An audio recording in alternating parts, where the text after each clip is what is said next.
I'm here to welcome you to this webinar. And first of all, I want to greet Kim Levin, Norman Kleeblatt, and Henry Meyric-Hughes, whom I want to thank on behalf of AICA International for accepting the invitation for this webinar. We all welcome the audience connected to this event. Now, I'm supposed to introduce Kim Levin and the interviewers. They are very well known, but it is worth remembering their contribution to art criticism. Kim Levin is an art critic and writer based in New York. She was a regular contributor to The Village Voice and to Art News, a correspondent of Opus International and at Flash Art. She also worked as a contributing editor for Arts Magazine and has collaborated with the publications such as Parquet, Art Studio, Sculpture, and Voir, among others. We can also find her essays in books and exhibition catalogs. Kim Levin has lectured in the US and internationally, and has worked as a guest curator for museum shows, mostly in Europe or Asia. Her recent book, Elsewhere, The Tainted Garden and Other Essays on Art, Life, and the Anthropocene, published by Booklocker, is motivating this webinar. Concerning her presence at AICA history, Kim Levin was treasurer, vice president, and president of AICA US, and became vice president, and then from 1996 to 2002, she was president of AICA International. Currently, she is our honorary president. Norman Kleeblatt is a curator, critic, a consultant based in New York City. He is known for his well-crafted, broad-ranging, and highly personal exhibitions. In 2017, he stepped down from his position as chief curator at the Jewish Museum after a tenure of over 40 years. He has published in Art in America, Art Forum, Art News, Art Journal, and the Brooklyn Rail. Kleeblatt currently serves as co-president of the United States section of AICA and as secretary of the board of the Vera List Center for Art and Politics at the New School. Henry Meyric-Hughes is a curator and writer based in London. Henry is also honorary president of AICA. He's founding international board member of Manifesta and was the first president of the International Foundation Manifesta in Amsterdam.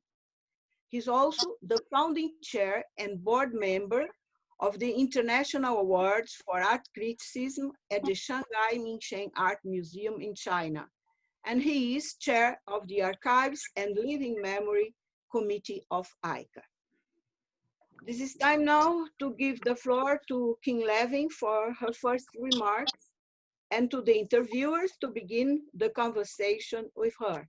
So Kim, would you take the floor, please? I will. Can you hear me? Yes, very well.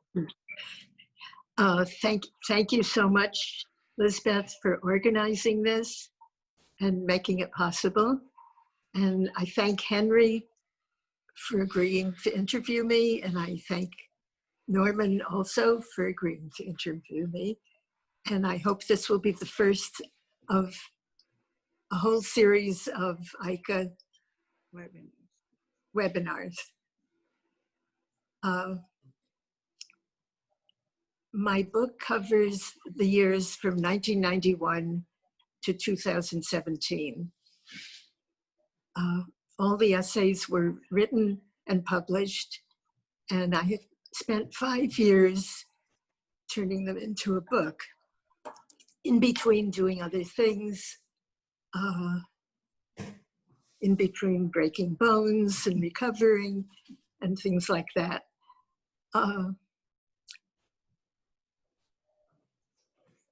the book changed as I went along.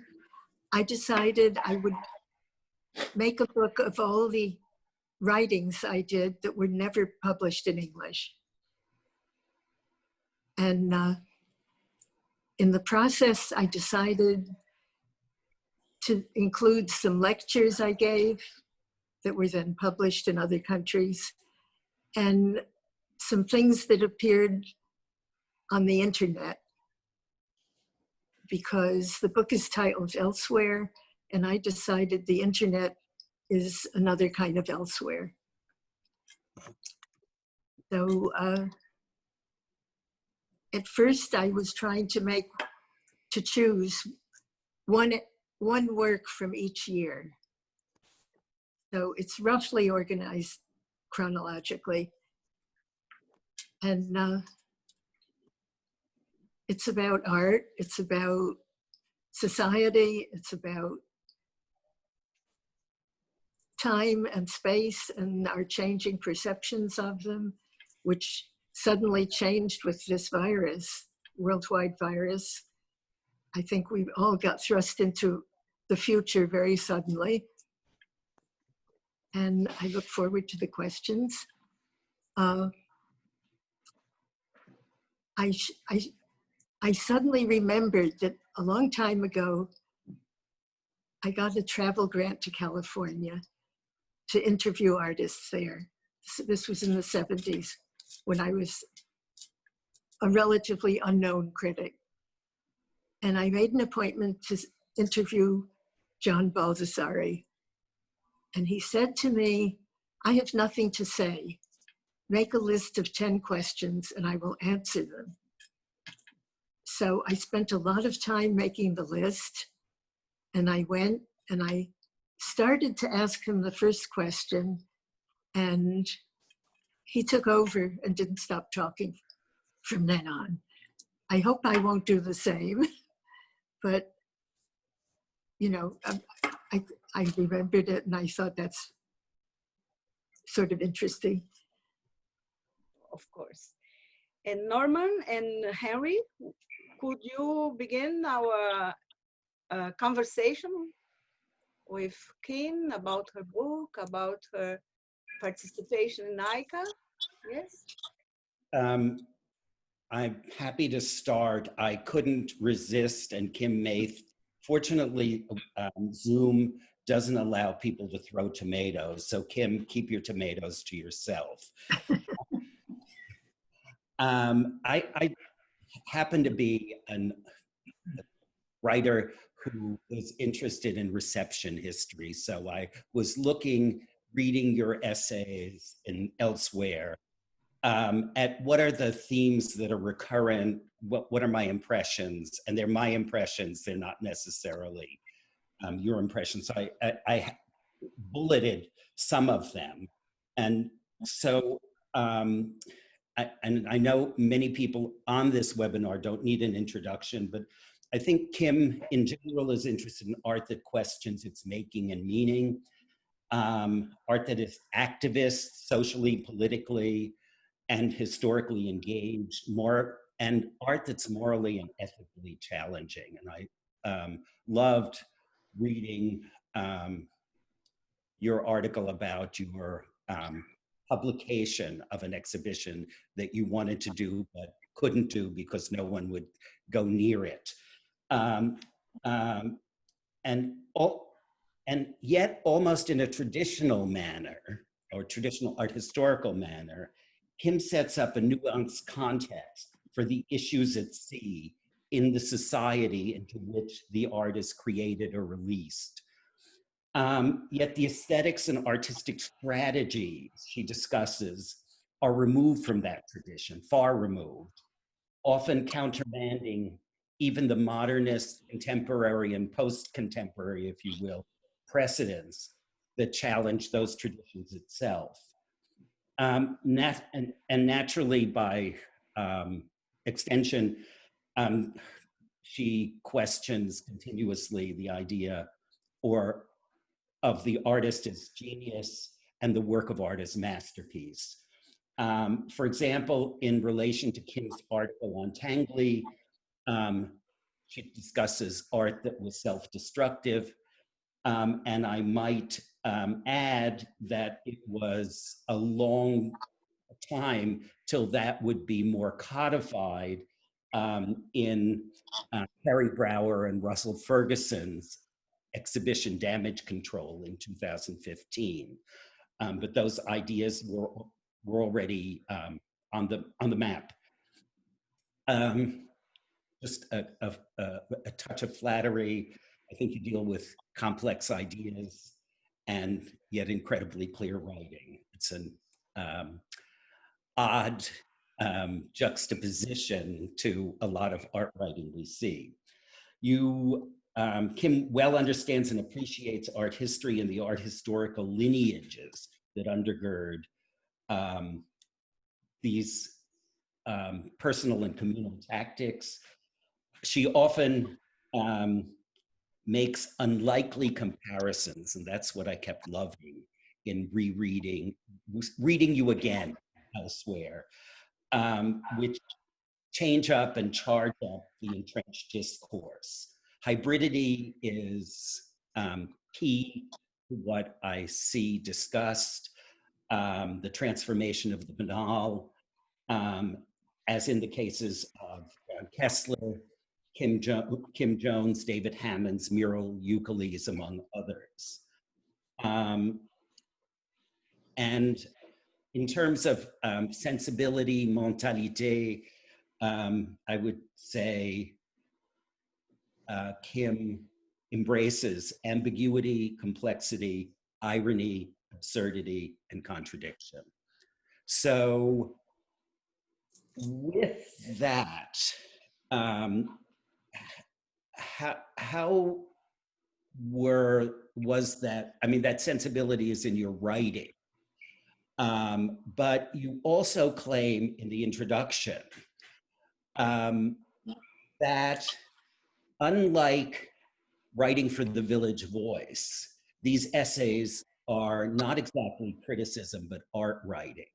And I think that's one of the things that art historians, art critics, art writers, art discussers comment on all the time, as if there is a clear definition. And I'd love you to comment on that, because you practiced in sort of clearly defined segregated fields. Well, first of all, no tomatoes. That was very flattering. Thank you. I think I was thinking of my writing for the Village Voice as opposed to these essays, because in the Voice, I had the freedom to say whatever I wanted, and I could write about someone whose work I didn't like. If I didn't like it enough and they were an important enough artist, I could write negatively. And I was just making a distinction between art writing and criticism as criticism. You know, either gushing praise or the opposite. And I don't think that was my role in any of these essays that I chose.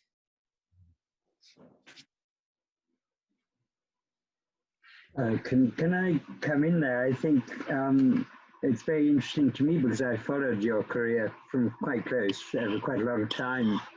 And when we first met, you were the critic of a publication I never read, of course. Village Voice was something we never saw. But soon after, you brought out your first book, which is a collection of essays like this one called Beyond Modernism. And you had a wonderful grasp, it seemed to me, of spanning really post-war and the writers and the artists who came out of the experience of World War, and continuing through modernism, of course, and postmodernism. and what was modernism became neo, and so on. And that was a marker, that book of 1988, for me, a very interesting moment, because we were also together in Georgia for the AICA conference a year later. It was a turning point in contemporary history and contemporary art history. Now you've, after you said farewell to modernism, you're into we're all into a completely different sort of world. And it's hybrid. This is something you've always been interested in. It's multicultural, multinational. It's no longer based on the main centers in Europe or in the United States. And what happened with modernism, you wrote, started as radical physicality turned into commodity. And postmodernism for you, I'm referring to your book of 25 years ago, began with a return to nature. And the return to nature is, of course, one of the main themes of this new set of essays, which have come out since then. And essays in which you express surprise at, of course, a terrible situation we find ourselves in today. But let me remind you that you wrote in 1988 in your publication there, you quoted David Wojnarowicz, when I was told that I'd contracted this virus, it didn't take me long to realize that I'd contracted a diseased society as well. And that's I find a particularly poignant quotation and sentiment in the age we're living in now. And I wonder if you would like to say a few words about this span, a span, incidentally, between being a straightforward critic for Village Voice to becoming a curator, and a lot of these essays are written for a different public and a different audience. How do you feel about this question of society and disease as an expression of society, and how you predict it may play out in art? Well, I think that was an amazingly prescient quote that Wojnarowicz had. All his writing is that way. It's wonderful. At first, when I was putting the book together, I thought nobody's going to be interested in reading about AIDS in this century or millennium or whatever. And then I thought, I don't care, you know, it's going to be there. And all of a sudden, everyone is commenting on that essay, because it's so similar to what's happening with this virus. You know, it's being accused of coming from elsewhere. Yeah. There's this preoccupation with nature as well, that we have nature. And that began, of course, with the breakdown of the values we'd grown up with. Yeah. Yeah. And the essay that's in the subtitle, The Tainted Garden, is also, it's about art in nature and nature as art. Yeah. So it extends the same ideas. Yeah. I find that very interesting. And of course, it does link back. It links back to the early 70s, really, after the breakdown of the utopian ideals of the 1960s. And Yeah. like the oil crisis in 72, 73, which immediately affected our world. And again, we have this turning point, you mentioned it as well, in 1989, when the old Cold War barriers broke down and the world became a lot more dangerous in some curious ways. And certainly, there's much more cross-infection in the good and bad sense of ideas, of problems. Yeah. And this book is, to me, about that period, obviously, but it's a period you had foreseen a very long time ago and written about very presciently. Yeah, I don't think anyone could have foreseen this virus, but otherwise, yeah. Quite. And of course, you speak about the other always being blamed in the past, you know, for the virus. And now we have the same problem. China is being blamed for the coronavirus. I mean, there must be an other who is the cause of all our troubles. But of course, as you point out so clearly, we are the cause of our problems. Exactly. It may be relevant in some way that, you know, I wrote the Beyond Modernism book that was published by HarperCollins, which is now Harper and Row. And a year later, my editor asked me, was I interested in doing another book? And the book I proposed to him was titled Elsewhere, but it wasn't this book. It was a book of my writings about biennials, manifestos, documentas. It was about all the international shows, most of which I wrote about for a decade or more. And then I was going to insert articles from The Voice on individual artists that I felt should have been in some of these shows, like Nancy Spiro, Barbara Kruger, Jimmy Durham, you know. So I proposed this book, and he was very against it. You know, nobody will buy it in the United States. So it didn't happen. Interesting. And that's one thing that you mentioned, and I think it's the kind of gap there's been between the United States, which is a continent in itself, and Europe, and of course the rest of the world, which we're increasingly aware of. But you are one of the few people I know who spanned the two sides of the ocean and the argument, but have also had the courage to look beyond the time when we were concerned with our own affairs. And you write earlier about the period in the 1980s when European art was coming back into the United States. But of course, everything came in 1989, symbolically in 1989. And now it's almost unheard of to have these solo exhibitions of male Western artists in museums. And the collections have changed, and this must be the result of what one could call the biennalization of the world, which you and I have both played a part in the 1990s. And I don't know if you want to comment about that, for the Critic, who no longer is based in a village or has a village voice, but perhaps has a different kind of span, critical span.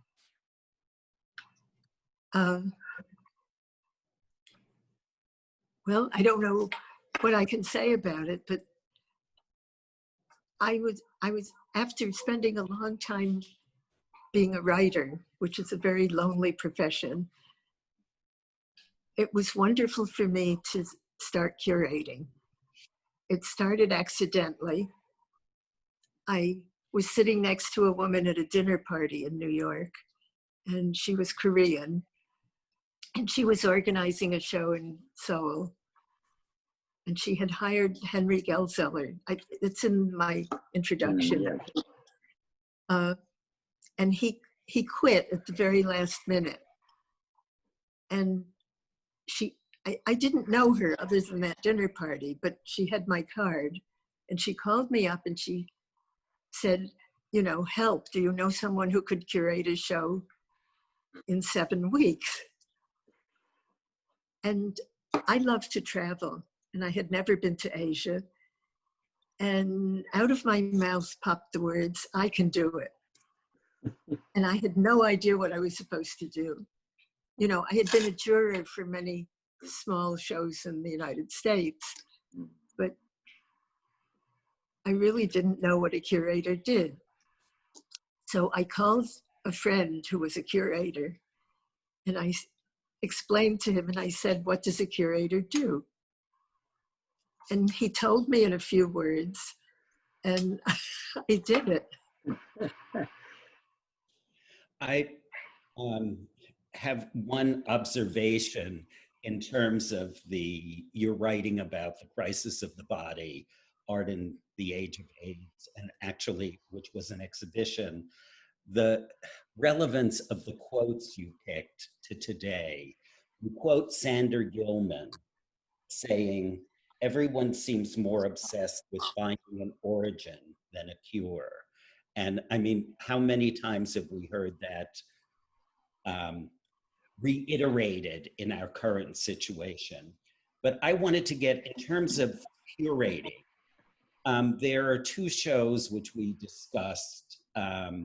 One was a sort of textual / virtual show, which was called Unconditional Love, and The Crisis of the Body, which was an actual show, which was created for European or other international audiences and traveled quite a bit in 1993, but which was probably would have been impossible to organize or curate or find a venue for in the United States. So it's like the issues are, where can you curate? How can you curate? How are ideas sometimes beyond perception? So if you would deal with those two exhibitions and how they had their limitations, or you were working against the limitation of the exhibition format to create Unconditional Love.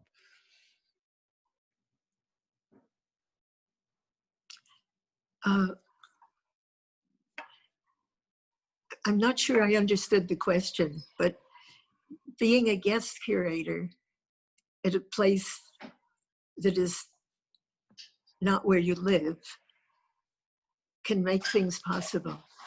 I mean, it's a very educational experience, but it also, you can do things that you can't do when you're at that institution. Like right. In one show, the director, I asked if we could use white walls when I don't know what they had. They had something on the walls. And he was thrilled. He said, "I couldn't do it, but you can." So it provides all sorts of opportunities and all sorts of things that you might not have expected. When one of the Korean shows went to Japan, the Japanese curator was putting, I think it was my first show, that it was a survey. So he was putting 4 Jasper Johns works on the same wall, very close together. And I said, no, we want one on each wall. And he said, "Oh, in this country, they will think we don't have enough work." And then he told me that I was hanging them all too high because I was the height of a 6'4" man in Japan at the time. So it provides all sorts of experiences that you wouldn't have had otherwise.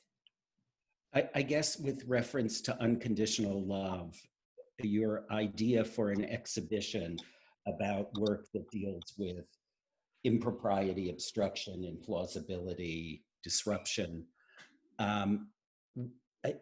If I understood our recent conversation, you pitched that to a number of institutions in the US and ultimately made it a text. Ultimately, it couldn't have a venue, or it was too difficult to find a venue for it. And so I wanted you to talk about those kind of ideas for exhibitions that are either before their time or not good for the museum as a museum or gallery as a corporation. Ah, okay. I didn't pitch it to any museums in the United States because I knew it was impossible. I pitched it to museums that I had already worked with. And none of them picked up on it. So then I was asked to be guest editor of an Irish magazine called Printed Project. I think it comes out twice a year. And that's where I did that exhibition as a printed project.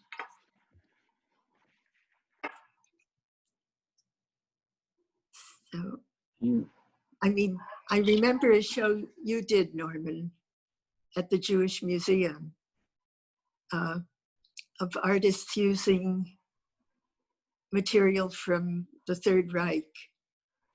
That it got picketed, and I think I was the only one that reviewed it positively. Well, you were one of the ones that understood. Yeah. And thank you for that. In many, I was wondering if I could ask you about your AICA connections to some extent, because many of your 4 essays in this book, actually, elsewhere, are lectures that you've given elsewhere at AICA conferences. And yeah. You've contributed so much of your time and also written for and lectured at AICA events. And I wonder how you would evaluate your association with the AICA being, of course, the International Association of Art Critics. What value that has had for you. I know what value it's given to us. And what you got out of it over the years in terms of connections and perhaps also new ideas and new leads into new artistic situations.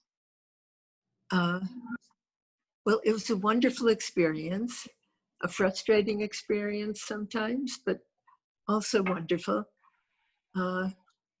It brought me to places I wouldn't have been otherwise. It brought me to Taiwan, where I found at least 70 serious art critics who didn't have an organization to join. They had a local one. And UNESCO said that we couldn't have a section in Taiwan because it would offend China. And I got around that by having them join the free section. And in parentheses, it said Taiwan, because there were so many of them. So that was one of the things I did when I was president that pleased me a lot. Also, you've opened, you and your predecessor opened up, well, of course, the Far East was a new area for critics. It was also a new area for contemporary art. And for instance, Korea had a totalitarian regime. Taiwan had been very isolated. And one of the things that AICA has been able to do has been to, over the years, surmount those sort of barriers and also the Cold War barriers. And in fact, in your writings, you write about artists in Eastern Europe and artists from the United States, showing in Poland, for instance, whose work acquires a completely different meaning. Yes. And that's a very interesting one. You write about Goran Djordjevic, who's Mr. Malevich. I think you eventually give away his name, who did a show, the Fleurs Salon in New York. Yes. And I wonder, this obviously plays back into your own writing practice and your own experience. And you've been one of the first people to go to some of these communities of artists and to make new contacts, which we've all found enriching, obviously. I was involved in Eastern Europe before I was president of AICA. I did a show in Warsaw, I think in 1991 or 2.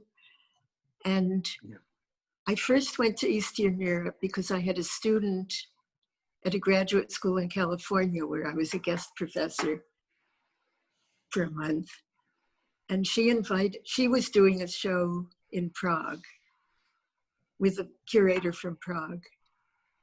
And they invited me to come to the symposium for that, which was an extraordinary experience because it was still part of the Soviet Union.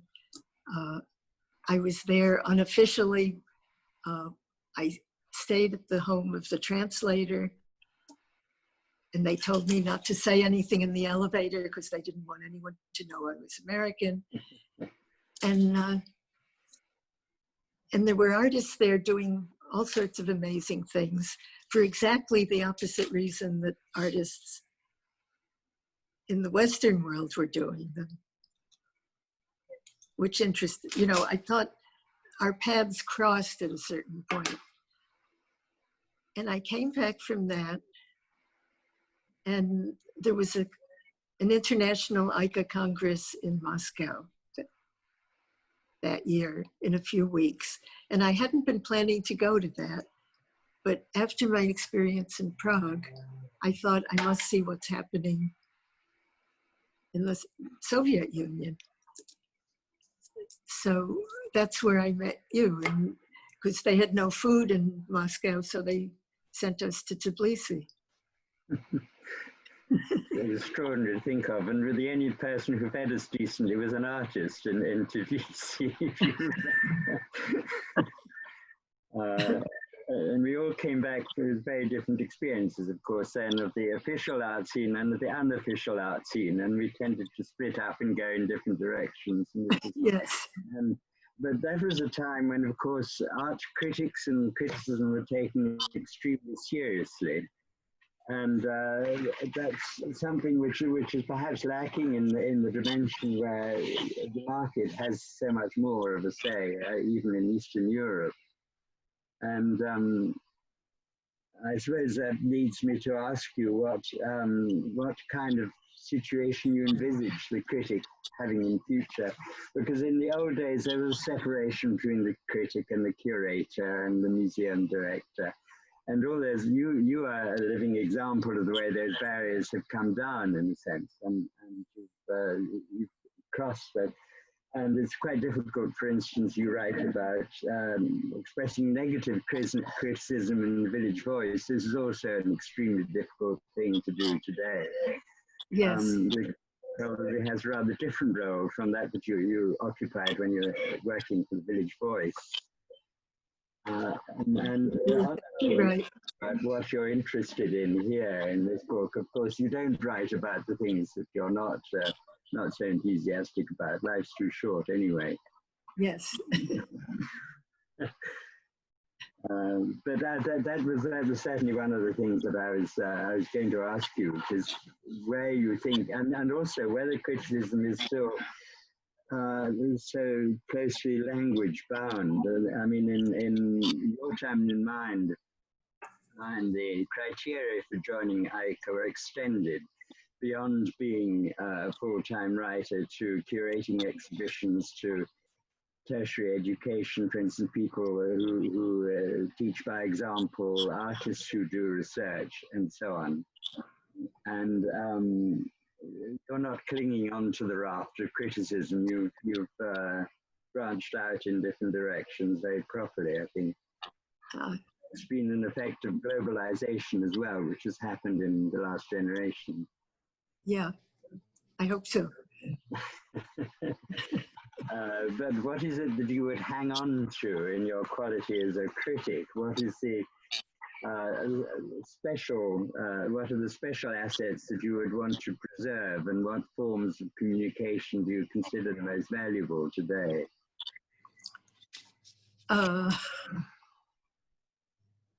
That's a difficult question. I mean, are you on social media, for instance? I tend not to be. I tend not to be very good at the digital stuff. Yeah. Which is why I'm talking to you on an iPhone rather than a computer. Yeah. But I think the most basic quality for a critic or for anyone is honesty. Yes. And integrity. Integrity. Yeah. And how do you do it when it's economically difficult for a critic to survive? That's a good question because I've always been freelance. Yeah. All the years I wrote for The Voice, I was listed on their masthead as a contributor, a freelance contributor. So I never got the benefits that people get from having a job. Yeah. So I'm the wrong person to ask because, you know, I just sort of did what I felt I had to do and money didn't come into it. And you haven't had to survive from some other occupation, which of course so many writers have to do today. Well, I taught from time to time. Yeah, of course. But I actually taught painting and drawing for 3 years, very early in my career. Kim, I wanted to go back to your time at AICA USA and AICA International, and in particular, your organization with the late Meryl Schipper of the AICA 1991 International Conference, which must have been quite something to organize. So my question is, number one, about how that came about, how you got critics from all over the world to come to Los Angeles, which is not the closest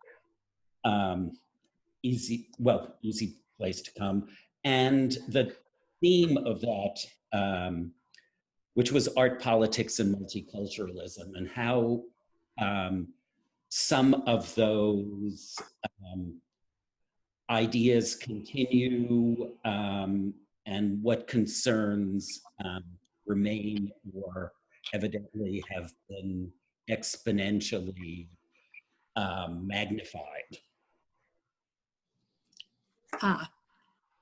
Well, I wrote an account for that in one of the AICA newsletters, which I think everyone can access if they're a member of AICA. But I was not expecting to do that. That had been proposed by the previous president, Phyllis Tuckman. And then her term was up. I don't remember exactly the details, but I was vice president of AICA US at the time, and I found myself as president. I think Phyllis resigned, but it was proposed that the US host that meeting. And I found myself having to organize it with not a full amount of time, no budget. I hired a grant writer to, he got a grant from the Getty, which was to be used to bring critics from Eastern Europe. It was the first year that they were free to travel. And a lot of voluntary efforts were made by people. Ed Rubin was one who went to all the consulates and embassies and got little additional grants for the travel. So we brought, I think we brought there were 43 speakers, and many of them came from all of the countries in Eastern Europe, I think, except Albania. So the grant writer was very helpful.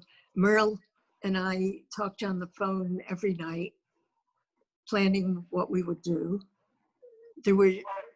Neither of us had fax machines, which was the latest technology in 1991. So we were doing it without the benefit of that.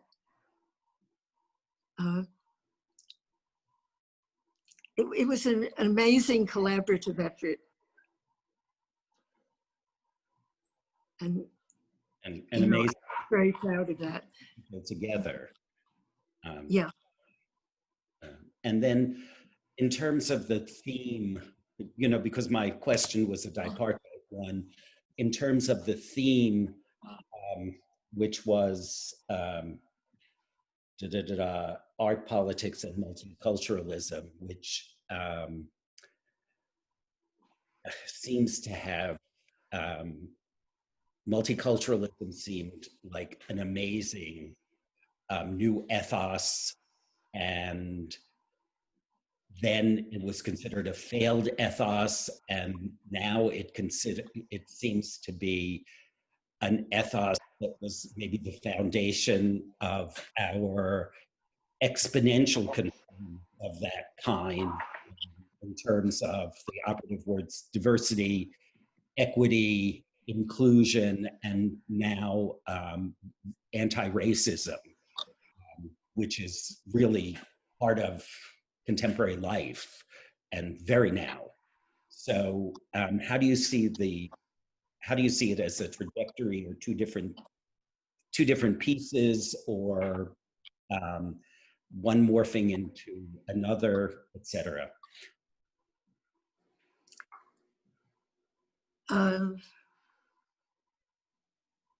Well, I think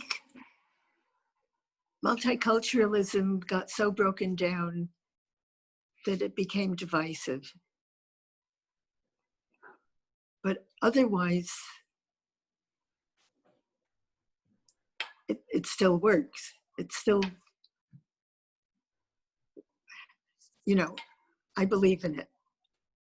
I'm multicultural. And I think most people that delve into their family history will find the same thing.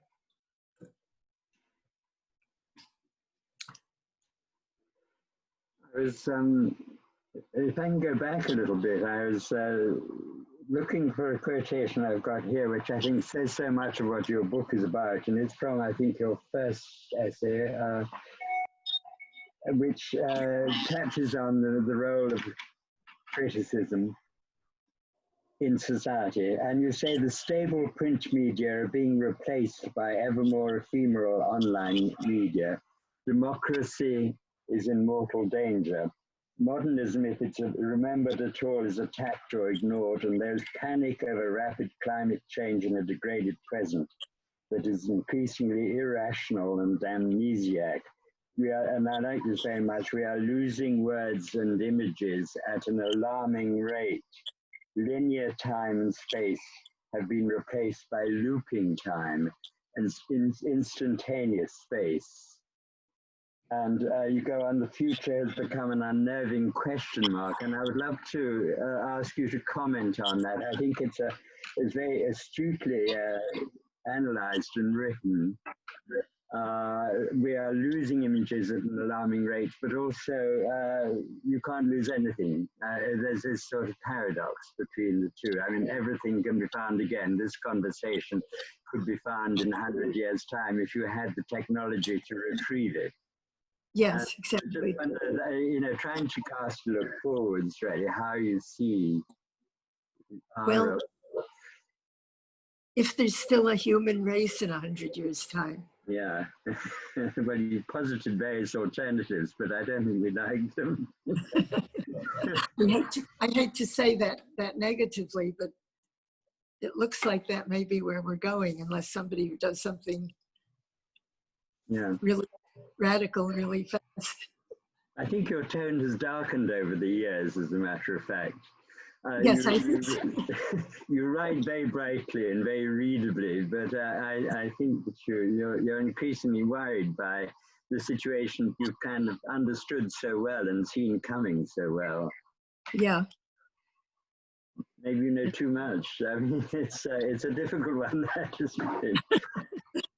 It's very true. Well, can't forget enough. That's another aspect. Well,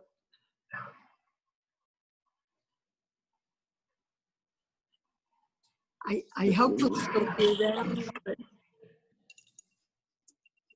if we're not, the world will be here. I found it interesting that when people started sheltering, the animals started walking down streets of cities. Yeah, you know, yeah. all over the world. Yes. We're reverting to a state of nature in a way, I suppose.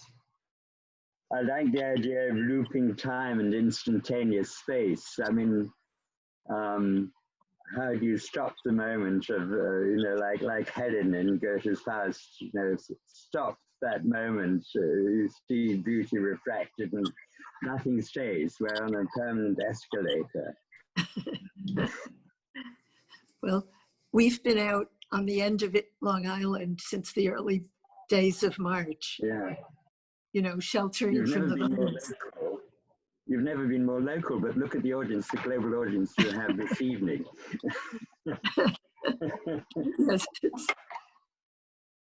I wonder if we shouldn't take some of the questions from the yeah.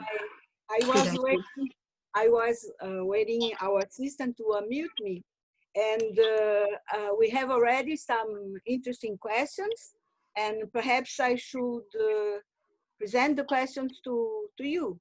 The first one comes from Greta Berman, and she asks, how do you feel about Keith Christiansen's comments about destruction of statues, and how do you feel in general about controversial public art? And is that a question to me? Yes. Okay. I'm sort of the wrong person to ask that. My training is in Egyptian archaeology. So my first instinct is that everything should be saved as a lesson, if not as an artwork. I've seen statues being toppled all over the Soviet Union when that system ended, and maybe it's time for us to topple some statues in the United States. I have mixed feelings about it, but I don't think they should be in places where they're offensive. A second question we have came from Sue Spades. In fact, she sent us two questions. The first one was about, she asks you to explain what made Impossible Love so controversial for US museums.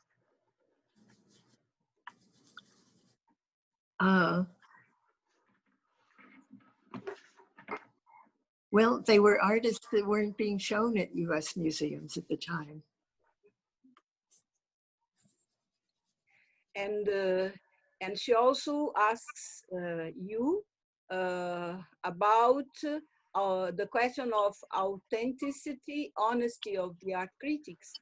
What about curiosity, inquisitiveness? Everything begins with the question we ask. Yes, I believe in curiosity.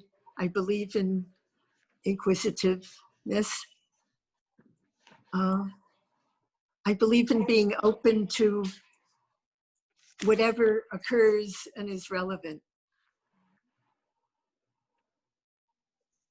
And the next question comes from Juan Carlos Flores. He he says, of course, we can learn from curatorial practices, still on this, on the field of curatorial practices. But how you could separate clearly your art criticism call from that of a curator? Would you mind elaborating about, let me follow here, about the different, you define the difference you found between art criticism and art writings?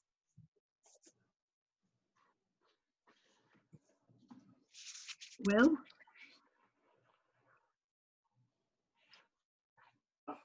I think it's not a clear distinction. Yes. It's a sliding scale. Mm-hmm. And the other, I think, let me see if we have another question. Another question regarding multiculturalism is also a question from Susped. Regarding multiculturalism, that was the subject of the new museum's decade show. What you could say? I mean, the conference you were discussing that Kim organized. She wants to know something more about. About the conference in California? I think so. Ah.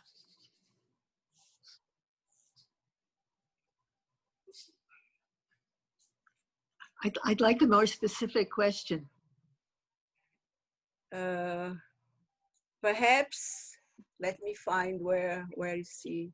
I don't know if we can ask her to pose directly the question, do you think? Could you unmute Sue Spade so that she could talk a little bit with Kim?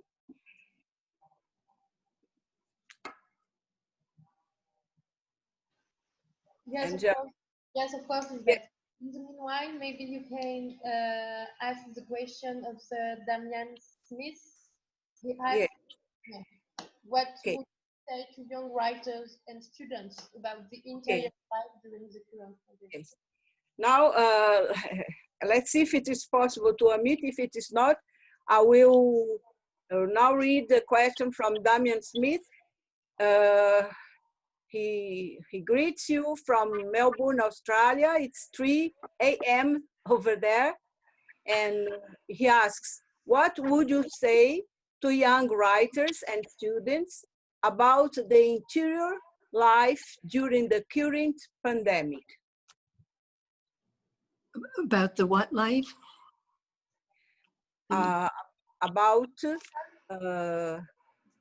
what would you say to young writers and students about the interior life during the current pandemic?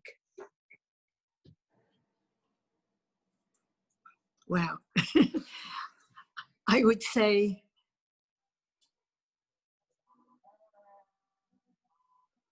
absorb yourself in whatever you're doing and try not to think too much about what's going on in the world, because other than protesting or whatever, there's nothing we can do about it.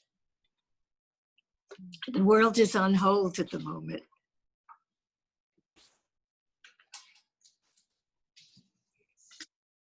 The next question comes from Jamie Kisling. From your perspective as an accomplished art writer, what do you think is the most significant challenge facing writers developing their practice today? And how can established writers support a new generation of critics? Indeed, 2 questions. Okay. Well, how can established writers support a new generation? We can read what they say and encourage them. I don't know. I mean, I think the problem for everyone is the art magazines are ceasing to exist. Everything is going online, and there aren't really serious longer articles online most of the time. Okay, let me see if we have other. No.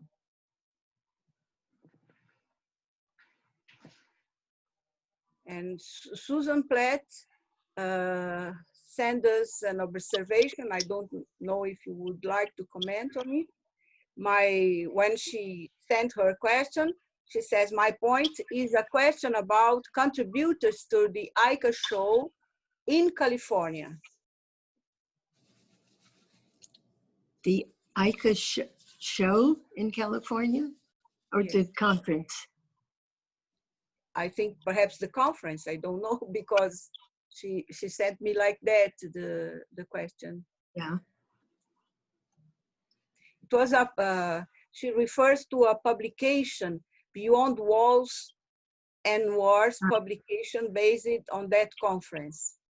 Can you talk about contributors? Yeah, Okay. that publication. It's a book that came from that conference, yeah. And Yeah. what I was noticing as I looked through this amazing book published by Mid-March Arts Press is the people in the book, many of them were not known then and are now very famous. And Yeah. I wondered if you could comment on how you found the people that participated. I mean, someone like Vasif Kortin, for example, he was unknown. He was basically unknown then. And now he's like very famous. That's just one example of many other people. Thank you. Thank you. I participated in some symposiums in Poland in 1990, 1991, and I met several of them there. I knew Vasif when he was at Bard. I think I helped get him the job there. And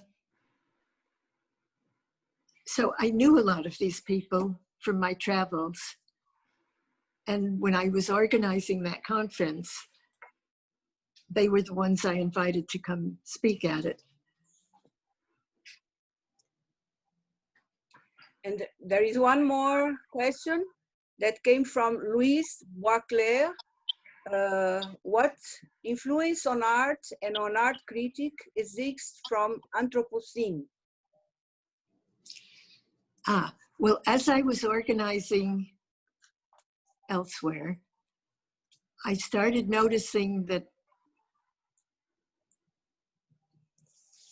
the Anthropocene is an undercurrent in a lot of those articles.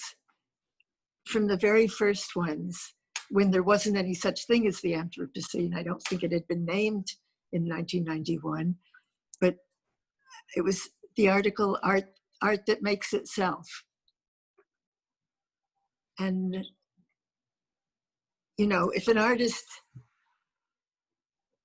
makes art like Sol LeWitt did, where it's instructions and anyone can do it, or like Tingley, where the artwork itself either creates art or destroys itself, that seems to me to have a lot to do with the Anthropocene.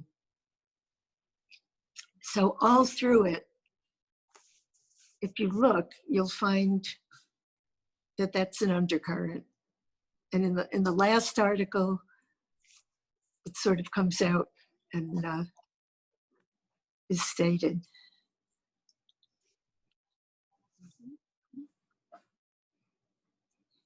I think now perhaps Norman and Henry could come back with some final remarks, and then we would finish giving the floor to King.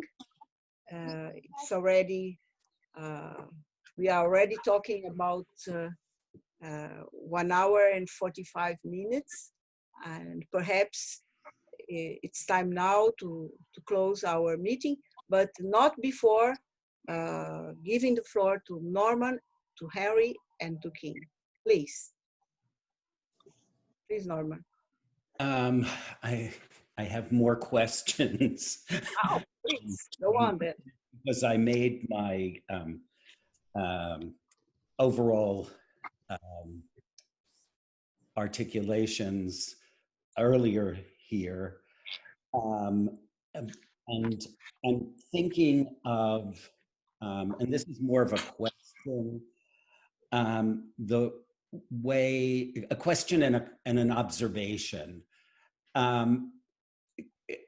Kim's work has been, the way I see it, or interest in the work of artists, has been usually about artistic meaning and artistic strategies, and not, you didn't write a lot about necessarily painting and sculpture that continues a rather traditional mode of medium. I'm just thinking in terms of, there are times where you talk about, as in the trash, talking trash, where you do talk, although many of the works are strategically using the medium of trash or the strategies of how to deal with trash or how trash makes itself. But there are also moments you lapse, excuse me, into representation, as with Mike Kelly's drawings of garbage bags.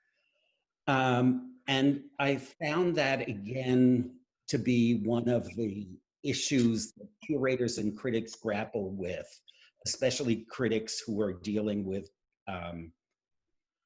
contemporary artistic practice, between in the damage control exhibition. There are works that represent damage and works that actually, like the Tangley, mirror damage and destruction, etc. And is there any way to clearly distinguish when one writes a coherent text between work that continues to represent an idea visually, than work that actually struggles in a strategic way with the issues at stake in the subject matter? And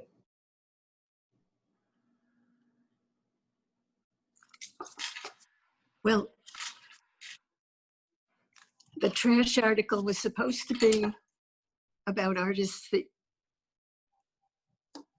use trash not as a material, but as a subject matter. And it's always a question of which it is, and sometimes you get it right, and sometimes you get it not quite right. And that's part of the process.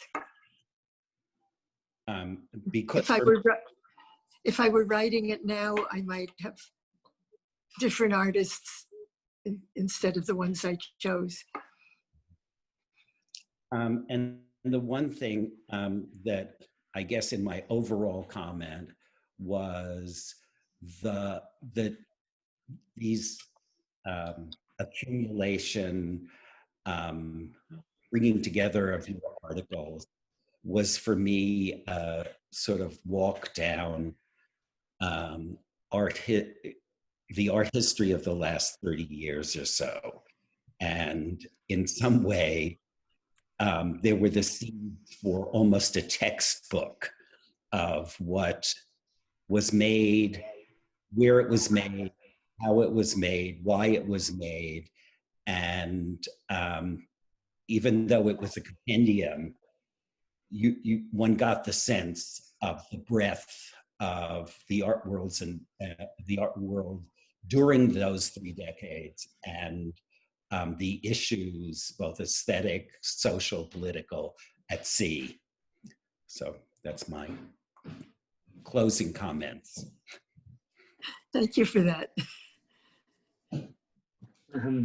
I don't know if I have much to add. I would say that what I admire most about Kim's writing, apart from its clarity, its love of paradox, and so on, is its openness, and her approach is one of openness to experience. It's not dogmatic, and one doesn't look for dogma, one doesn't look for answers, one looks for intelligent questions. And if you take, for instance, the first essay, which links Sol LeWitt to Tanguy, who one might imagine to be two of the most disparate artists of their time.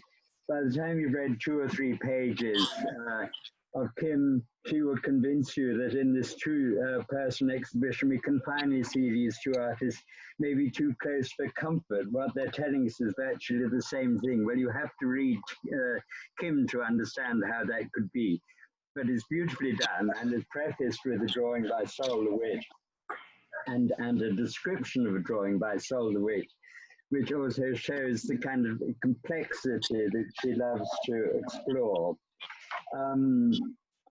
The role of criticism is what Kim says in her book she's looking for as a critic, and I find this resonates certainly with me very much, is I'm looking for an art that's as inexplicable, as startling, as contradictory, and as robust and stretched as the limit of the world, as we would, as the limits that we live in, of the world that we live in. I'm sorry, stretching as the limits of the world we live in.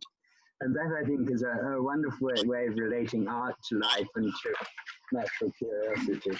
I can't, looking back in a sense, I can't resist reminding particularly AICA members that the archives of AICA are in Rennes, are wonderfully looked after by, as the founding president, Jean-Marc Boinceau is present on online discussion, and it's just celebrated the 30th anniversary, and there you'll find all the documentation of AICA meetings and the crucial conferences and so on over the last 30 years, and it's all that aspect has been digitalized thanks to help from various sources.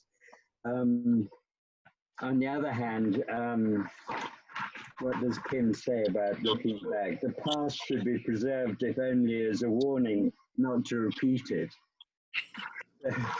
For the past, and just to conclude again, she writes about the future, and I think if I can get the right thing here, again in her book, this is a quotation from Kim: survival has replaced progress as a crucial issue for the world as for art. And I think that's probably the kind of note on which we have to recognize Kim's actuality. Thank you, Henry. Yes. It's a wonderful note to close on. Before we close our meeting, before I give you the floor to say your last words, I must tell you that we have received many questions in this last moment. And there is one sent by Jenny Kinsling. Perhaps we should bring her question to you, and then you could say your last remarks, and we went, okay? So Okay. she asks you, do you believe censorship remains a problem for art critics and artists? If so, in what way? Does censorship come from within the arts or from outside institutions and power structures, or both? That's a very good question. Yes, a very important question, yes. Yes. Before I answer it, I can't see anyone who's there, but I see little comments. I want to say greetings to everyone, to Kay Larson, to Claire, to Daniel in Australia, to everyone that's name crossed my screen. Censorship, self-censorship, and institutional censorship are all huge problems, probably everywhere. And we should try to ignore them as much as we can.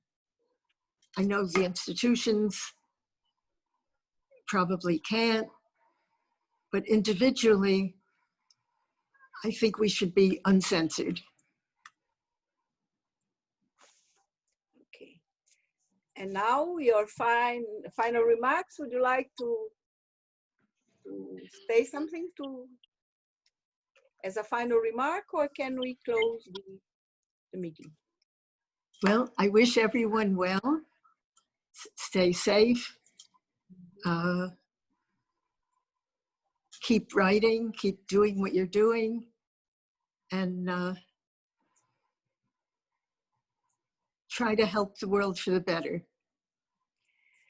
Important words to finish our meeting, and to reinforce how a wonderful conversation with art critic and curator Kim Levin was this.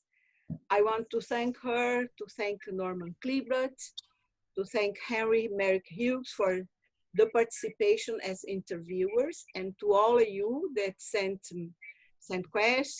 questions and followed us in this conversation. It was a very enriching moment for critics and for those interested in art criticism. Undoubtedly, it is a significant moment for AICA International. And I thank the audience that came to this webinar, and take the opportunity to invite all of you to the next webinar that will be with the critic Tício Escobar. Soon, you will find information on our website. So, goodbye. Hope to see you soon. Stay safe, and thank you. Thank you very much. Thank you, Kim. Thank you, Norman. Thank you, Henry. Goodbye. Goodbye. Thank you, Lisbeth.